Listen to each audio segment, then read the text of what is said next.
događa na gridu. Bolidi još malo pa spremni za start.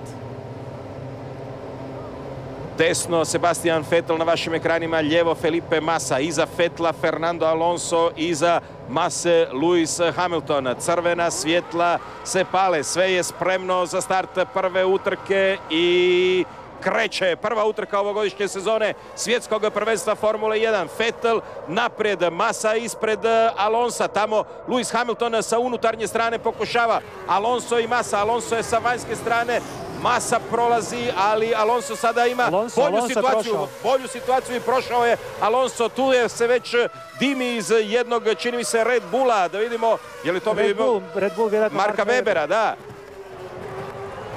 Ovdje novi napadi, da. Michael Schumacher ovdje u gužvi. Vettel, Alonso, Massa, Rosberg se tamo uspio progurati, Hamilton, pa Schumacher je dobio jedno mjesto. Mark Webber je izgubio 2 mjesta u ovoj borbi.